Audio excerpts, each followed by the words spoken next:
നമ്മളെല്ലാവരും കാത്തിരുന്ന മോഹൻലാലിന്റെ എമ്പുരാൻ എന്ന് പറയുന്ന സിനിമ കണ്ടിറങ്ങിയതേ ഉള്ളൂ. സിനിമയുടെ റിവ്യൂയിലേക്ക് എല്ലാവർക്കും സ്വാഗതം.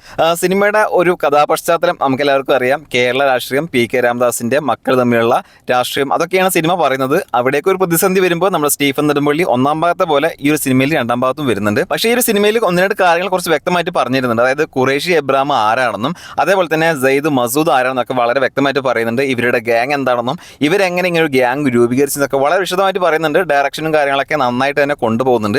പിന്നെ ചുരുക്കി പറയുകയാണെങ്കിൽ നമുക്കൊരു KGF വേണം, നമുക്കൊരു ബാഹുബലി വേണമെന്നുള്ള മൈൻഡിൽ പൃഥ്വിരാജ് എന്തൊക്കെയോ കാണിച്ചു കൂട്ടിയിട്ടുള്ള ഒരു സിനിമ. സാധാരണ രീതിയിൽ പറഞ്ഞു പോകാവുന്ന ഒരു കഥ വളരെ വലിയ രീതിയിലാണ് സിനിമ എടുത്തു വെച്ചിട്ടുള്ളത്. അതുകൊണ്ട് തന്നെ സാധാരണ ഒരു നോർമൽ പ്രേക്ഷകന് ഒരു പക്ഷേ ഈ സിനിമ ദഹിക്കില്ല എന്നുള്ള കാര്യം തീർച്ചയാണ്. കാരണം അത്രയേറെ കാര്യങ്ങൾ ഈ സിനിമയിൽ കാണിക്കുന്നുണ്ട്. ഒരു പക്ഷേ നമ്മളൊരു 150 രൂപയ്ക്ക് ടിക്കറ്റ് എടുത്താൽ ലോകം ഒന്നൊക്കെ ചുറ്റി കറങ്ങുന്ന ഒരു ഫീല് നമുക്കുണ്ടാവും. പല രാജ്യങ്ങളുടെ മിലിറ്ററിയും അതുപോലെ തന്നെ അവരുടെ ഏജൻസിയും കാര്യങ്ങളൊക്കെയാണ് കാണിക്കുന്നത്. അതായത് രഹസ്യാന്വേഷണ ഏജൻസിയും കാര്യങ്ങളൊക്കെ കാണിച്ച് മുന്നോട്ട് പോവുകയാണ്. കുറേ അഫ്ഗാനിസ്ഥാൻ, പാകിസ്ഥാൻ, സിറിയ, യമൻ അങ്ങനെ പോവുകയാണ്. ഓരോ രാജ്യങ്ങളിൽ ഇങ്ങനെ പോയി സഞ്ചരിച്ചുകൊണ്ടിരിക്കുക. എന്തിനാണ് ഇത്രയും വലിയ രാജ്യങ്ങളിലൊക്കെ പോയിട്ട് ഇത്രയും കാര്യങ്ങളൊക്കെ എഫേർട്ട് എടുത്തിട്ട് ചിത്രീകരിച്ച് എന്നുള്ളത് ഇപ്പോഴും മനസ്സിലാവുന്നില്ല. ഫസ്റ്റ് ഹാഫിൽ നമുക്ക് ലാഗ് തോന്നുന്നുണ്ട്. ആ ഒരു കാര്യം എടുത്തു പറയേണ്ടതാണ്. കാരണം സിനിമയുടെ ദൈർഘ്യം ഈ സിനിമയെ വലിയ രീതിയിൽ ബാധിക്കും. സിനിമയിൽ ആവശ്യമില്ല എന്ന് തോന്നുന്ന കുറച്ച് രംഗങ്ങൾ കൂടി കട്ട് ചെയ്തിരുന്നെങ്കിൽ ഒരുപക്ഷെ ഒന്നുകൂടി ആളുകൾക്ക് ഇൻട്രസ്റ്റിംഗ് ആയിട്ട് പോകുമായിരുന്നു. കാരണം ലാഗ് സിനിമയിൽ അനുഭവപ്പെടുന്നുണ്ട്. അത് ഏറ്റവും വലിയ നെഗറ്റീവാണ്.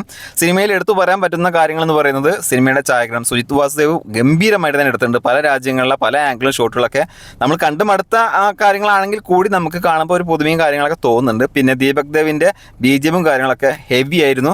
പിന്നെ എടുത്തു പറയേണ്ടത് ഇന്റർവെല്ലിന് ശേഷമുള്ള ലാലേട്ടൻ്റെ മുണ്ടെടുത്ത് വന്നിട്ടുള്ള ഒരു ഫൈറ്റ് സീൻ ഉണ്ട്. ഒന്നാം ഭാഗം ഫസ്റ്റ് ഹാഫ് ലാഗായിരുന്നു. ആ ലാഗിൻ്റെ സകല കാര്യങ്ങളും അങ്ങോട്ട് മാറ്റി നിർത്തിക്കൊണ്ട് പിന്നെ ഒരു സിനിമ വേറെ മോഡിലോട്ട് പോവുകയാണ്. ഗംഭീര ആക്ഷൻ, കാടിനുള്ളിൽ വെച്ച് കാണിക്കുന്ന ഒരു ആക്ഷൻ കണ്ടാൽ തന്നെ നമുക്ക് സിനിമ മുതലാവും. അമ്മാതിരി ലെവലാണ് കാണിച്ചു കൂട്ടിയിട്ടുള്ളത്. സിനിമയുടെ പ്രധാന ചർച്ചാ വിഷയം രാഷ്ട്രീയം തന്നെയാണ് സിനിമ സംസാരിക്കുന്നത്. കേരള രാഷ്ട്രീയമുണ്ട്, അതിൻ്റെ കൂടെ തന്നെ ഇന്ത്യ രാഷ്ട്രീയം കൂടി മിക്സ് ചെയ്തിട്ട് കേരള രാഷ്ട്രീയത്തിൽ ഇപ്പോൾ നടക്കുന്ന കാര്യങ്ങൾ വളരെ വ്യക്തമായിട്ട് പറയുന്നുണ്ട്. ചില ആളുകൾക്ക് നല്ല രീതിയിലായിട്ട് കൊട്ടുന്നുണ്ട്. അതൊക്കെ സിനിമയിൽ നല്ല രസമായിട്ട് തന്നെ വന്നിട്ടുണ്ട്. സിനിമയിലെ വില്ലന്മാരെ നോക്കുകയാണെങ്കിൽ ഇന്ത്യയിലെ പ്രമുഖ നേതാക്കന്മാരാണ് ഈ പറയുന്നത്. അതായത് ഇന്ത്യയിലെ ടോപ്പ് ആളുകളാണ് സിനിമയിലെ വില്ലന്മാർ. അപ്പം നായകൻ അതിനേക്കാളും ടോപ്പ് ആവണമെന്ന് വിചാരിച്ചിട്ട് വേൾഡിലെ തന്നെ ഒരു ഫേമസ് ആയിട്ടുള്ള ഒരാളിനെയാണ് സിനിമയിൽ നായകനായിട്ട് കൊണ്ടുവന്നിട്ടുള്ളത്. വേൾഡിൽ എവിടെ അനീതി നടന്നാലും എവിടെ അക്രമം നടന്നാലും പ്രതികരിക്കാൻ പോകുന്ന ഒരു അബ്രാം ഖുറേഷി എന്ന് പറയുന്ന ഒരു കഥാപാത്രം. എത്രത്തോളം ആ ഒരു കഥാപാത്രം മലയാളികൾക്ക് ദഹിക്കുമെന്നുള്ളത് സിനിമ കണ്ടിറങ്ങിയിട്ട് 1-2 ദിവസം കഴിയണം. കാരണം ഇപ്പോൾ ഈ ഫാൻസും കാര്യങ്ങളൊക്കെയാണ് തള്ളിക്കയറിക്കൊണ്ടിരിക്കുന്നത്. ഒരു പക്ഷേ അവർക്ക് സിനിമ ഇഷ്ടപ്പെട്ടേക്കാം. അതിനുശേഷം യഥാർത്ഥ ഓഡിയൻസ് സിനിമ കണ്ടിട്ട് റിവ്യൂ പറയുമ്പോഴായിരിക്കും അതിൻ്റെ യഥാർത്ഥ കാര്യങ്ങളായിട്ട് നമുക്ക് മുന്നോട്ട് പോകാൻ പറ്റുക.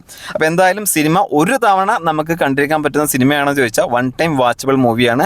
ഹെവി ആയിട്ട് എടുത്തിട്ടുണ്ട്. അത് തന്നെയാണ് സിനിമയ്ക്ക് ഏറ്റവും വലിയ വിനയായിട്ട് വന്നിട്ടുള്ളത് എന്നാണ് എനിക്ക് തോന്നുന്നത്. കാരണം ഇത്ര ഹെവി ആയിട്ട് ചെയ്യേണ്ട ഒരു ആവശ്യമില്ല. കാരണം വേൾഡിൽ ഏറ്റവും ടോപ്പായിട്ടുള്ള കഥയാണ് പറയുന്നത്. ഇതിനേക്കാൾ അപ്പുറത്തോട്ട് ഇനിയൊരു ആളുടെ കഥ പറയാനില്ല. ആ ഒരു ലെവലിലേക്കാണ് സിനിമ പോയിട്ടുള്ളത്.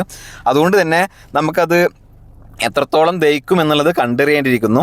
മലയാളത്തിൽ ഒരു ഹോളിവുഡ് സിനിമ വേണമെന്ന് പൃഥ്വിരാജ് സ്വപ്നം കണ്ടിട്ടുണ്ടായിരുന്നു. അതുകൊണ്ട് തന്നെ പൃഥ്വിരാജ് ആ ലെവലിൽ, അതായത് ഒരു മലയാള സിനിമ കാണുന്ന ഒരു ഫീലുമില്ല, തനി ഹോളിവുഡ് സിനിമ കാണുന്ന പോലെ അവരുടെ മുഖങ്ങൾ, അവരെ പറ്റിയിട്ടുള്ള കാര്യങ്ങൾ സബ് ടൈറ്റിലായിട്ട് മലയാളം വരുന്നുണ്ട്. അതുകൊണ്ട് തന്നെ വായിക്കാൻ അറിയുന്നവർക്ക് സിനിമ ഒന്നുകൂടി മനസ്സിലാവും. വായിക്കാൻ അറിയാത്തവർ വായും പൊളിച്ച് നിൽക്കുന്ന ഒരവസ്ഥ കൂടി സിനിമയിലുണ്ട്. മോഹൻലാലിൻ്റെ ഈ സിനിമയിലെ വേഷം വളരെയധികം ബോറായിട്ടുണ്ട്. അത് സിനിമ കാണുന്ന ഓരോരുത്തർക്കും കല്ലുകടിയായിട്ട് തോന്നിയിട്ടുണ്ട്. പൃഥ്വിരാജ് ഇങ്ങനെ ഒരു വേഷം മോഹൻലാലിനെ കൊടുക്കേണ്ട ആവശ്യമില്ല. പിന്നെ സിനിമയുടെ അവസാന ക്ലൈമാക്സ് ഫൈറ്റിൽ മലയാളത്തിന്റെ ഏട്ടനും അനിയനുമായിട്ടുള്ള മോഹൻലാലും രാജുവേട്ടനും കൂടിയിട്ട് തകർത്താടുന്ന ഒരു ഗംഭീര ആക്ഷൻ ഉണ്ട്. അതൊന്നും നമുക്ക് നെഗറ്റീവ് പറയാനില്ല. ഗംഭീരമായിട്ട് തന്നെ എടുത്തിട്ടുണ്ട്. ഹൈ വോൾട്ടേജ് ആക്ഷൻ തന്നെയാണ് ക്ലൈമാക്സ് രംഗങ്ങളിലൊക്കെ നമുക്ക് കാണാൻ പറ്റുന്നത്. അപ്പോൾ എന്തായാലും 3-ാം ഭാഗം ഉണ്ടാവുമോ ഇല്ലേ എന്നുള്ളത് നമുക്ക് വരും ദിവസങ്ങളിൽ അറിയാം. എന്തായാലും 3-ാം ഭാഗത്ത് ആരാണ് എബ്രാം ഖുറേഷി, എങ്ങനെയാണ് ഈ ഒരു ലെവലിലേക്ക് എത്തിയെന്നൊക്കെ വളരെ വ്യക്തമായിട്ട് നമുക്ക് കാണിച്ചിരുന്ന സിനിമയായിരിക്കും. അപ്പോൾ എന്തായാലും സിനിമ വിജയിക്കേണ്ടത് നമ്മുടെ കടമയാണ്. ഇത് വിജയിച്ചാലാണ് 3-ാം ഭാഗം ഉണ്ടാവുള്ളൂ. അതുകൊണ്ട് തന്നെ സിനിമ മാക്സിമം കാണുക. എന്തായാലും ഒരു തവണ കാണാനുള്ള എല്ലാ മുതലും സിനിമയിലുണ്ട്. സിനിമയിൽ ഒരുപാട് കുറവുകളുണ്ട്. ലോജിക്കും കാര്യങ്ങളൊന്നും നോക്കി ചെയ്യരുത്. ആ ഒരു ലെവലിൽ വേണം സിനിമ കാണാൻ. അങ്ങനെ ലോജിക്ക് നോക്കുന്നവരാണെങ്കിൽ തീർച്ചയായിട്ടും സിനിമയ്ക്ക് പോകാതിരിക്കുക. എന്തായാലും പൃഥ്വിരാജിന്റെ അറ്റംപ്റ്റും കാര്യങ്ങളൊക്കെ നന്നായിട്ടുണ്ട്. കാരണം ഇത്രയും ചെറിയ ഇൻഡസ്ട്രിയിൽ നിന്ന് ഇത്രയും വലിയൊരു ഹെവി സിനിമ വരിക എന്നുള്ള പറയുന്നത് വലിയ ഒരു കാര്യം തന്നെയാണ്. പക്ഷേ കുറച്ചുകൂടി ഒന്ന് ആളുകളെ ഇമ്പാക്ട് ചെയ്യുന്നു. അതായത് KGF പോലെ, ബാഹുബലി പോലെയൊക്കെ ആണെങ്കിൽ ആളുകൾ കണ്ടിരുന്നു. കാരണം അങ്ങനത്തെ സിനിമകൾ കണ്ട മലയാള പ്രേക്ഷകർ ഇതുപോലത്തെ സിനിമകൾ ഇഷ്ടപ്പെടുമോ ഇല്ലയോ എന്നുള്ളത് നമുക്ക് വരും ദിവസങ്ങളിൽ കണ്ടറിയാം. ലൈക്ക പിന്മാറിയത് എന്തുകൊണ്ടാണെന്ന് ഏകദേശ രൂപം സിനിമ കണ്ടിറങ്ങിയപ്പോൾ എനിക്ക് മനസ്സിലായി. അപ്പോൾ എന്തായാലും സിനിമ വലിയ രീതിയിൽ വിജയിക്കട്ടെ. കാരണം നമ്മുടെ മലയാളത്തിൽ വലിയ വലിയ സിനിമകൾ വരണം. ഈ സിനിമയുടെ വിജയം തന്നെയാണ് അങ്ങനെയുള്ള സിനിമകളുടെ വലിയ പ്രചോദനം. അപ്പോൾ എന്തായാലും സിനിമ കണ്ടവർ നിങ്ങളുടെ അഭിപ്രായ നിർദ്ദേശം താഴെ കമൻറ്റ് ചെയ്യുക. പിന്നെ സിനിമയിൽ 1-2 സീനുകൾ ഉള്ളതെങ്കിലും ബൈജു അതുപോലെ തന്നെ സുരാജ് വെഞ്ഞാറമൂട് നല്ല രീതിയിൽ തന്നെ സിനിമയിൽ അവരുടെ ഭാഗം ഗംഭീരമാക്കിയിട്ടുണ്ട്. ബൈജുവിൻ്റെ 1-2 കൗണ്ടറും കാര്യങ്ങളൊക്കെ വേറെ ലെവലാണ്. തിയേറ്ററിൽ ചിരിയും കാര്യങ്ങളൊക്കെ ഉണർത്തുന്നുണ്ട്. പിന്നെ ഒന്നാം ഭാഗത്തെ പോലെ തന്നെ സായികുമാർ വലിയ പ്രത്യേകതയും കാര്യങ്ങളൊന്നുമില്ല. ബാക്കിയെല്ലാം അതേപോലെ തന്നെ മഞ്ജു വാര്യറിന് കുറച്ച് പവർഫുൾ ആയിട്ട് കൊണ്ടുവരാൻ ശ്രമിച്ചിട്ടുണ്ട് ഈ ഒരു സിനിമയിൽ. അതൊക്കെ വർക്കൗട്ട് ആയോ ഇല്ലയോ എന്ന് ചോദിച്ചു കഴിഞ്ഞാൽ അത്ര ഇമ്പാക്റ്റ് ആയിട്ട് തോന്നിയിട്ടില്ല. പിന്നെ സിനിമയിൽ മുഖം തിരിഞ്ഞിരിക്കുന്ന വില്ലൻ്റെ കഥാപാത്രം, അതിപ്പോൾ നമ്മൾ പല സോഷ്യൽ മീഡിയയിലും പല ആളുകളുടെ പേര് കണ്ടതാണ്. ഫഹദ് ഫാസിലാണോ ആമിർ ഖാനാണോ എന്നൊക്കെ. പക്ഷേ അവരൊന്നല്ല, ആ ഒരു സോഷ്യൽ മീഡിയയിൽ കണ്ട ആളുടെ പേര് എനിക്ക് അത്ര വശമല്ല. പിന്നെ 3-ാം ഭാഗത്തേക്ക് ഒരു ലീഡ് സിനിമയിൽ ഇട്ടിട്ടുണ്ടെന്ന് പറഞ്ഞു. ആ ഒരു 3-ാം ഭാഗത്താണ് യഥാർത്ഥ ഈ സിനിമയിൽ പുറംതിരിഞ്ഞ് നിൽക്കുന്ന വില്ലൻ്റെ കഥാപാത്രം. അതുപോലെ തന്നെ ആരാണ് ഖുറേഷി അബ്രഹാം, എങ്ങനെയാണ് ഇത്രയും വലിയൊരു സെറ്റപ്പിലേക്ക് ഖുറേഷി അബ്രഹാം എത്തിയതെന്നൊക്കെ 3-ാം ഭാഗത്തായിരിക്കും പറയുക. അതിൻ്റെ ലീഡും കാര്യങ്ങളൊക്കെ ഉണ്ട്. പിന്നെ ആരും സിനിമ കണ്ടിട്ട് എണീറ്റ് പോകരുത്, ടൈലൻഡിൽ കുറച്ച് കാര്യങ്ങളൊക്കെ എടുത്ത് വെച്ചിട്ടുണ്ടെന്നൊക്കെ പറഞ്ഞു. ഒരു കുന്തവുമില്ല, വെറും തള്ളായിരുന്നു. എഴുതി കാണിക്കുന്ന കാര്യങ്ങളൊക്കെ ഇരുന്ന് കണ്ടതിന് ശേഷം സ്ക്രീൻ ഓഫായി, വേറെ ഒന്നും ഉണ്ടായില്ല. അതുകൊണ്ട് തന്നെ തള്ളുമ്പോൾ കുറച്ച് മയത്തിലൊക്കെ തള്ളമായിരുന്നു എന്നുള്ളത് മാത്രമേ പറയാനുള്ളൂ. അപ്പോൾ സിനിമ കണ്ടവരെ നിങ്ങളുടെ അഭിപ്രായവും നിർദ്ദേശങ്ങളും താഴെ നിന്ന് കമൻറ്റ് ചെയ്യുക. മറ്റൊരു ദിവസം മറ്റു വീഡിയോ കാണാം. അതായിരിക്കും ബൈ ബൈ. പിന്നെ ഇതുപോലുള്ള സിനിമ റിവ്യൂസ് കാണാൻ താല്പര്യമുണ്ടെങ്കിൽ പേജിൽ നിന്ന് ഫോളോ ചെയ്യാം.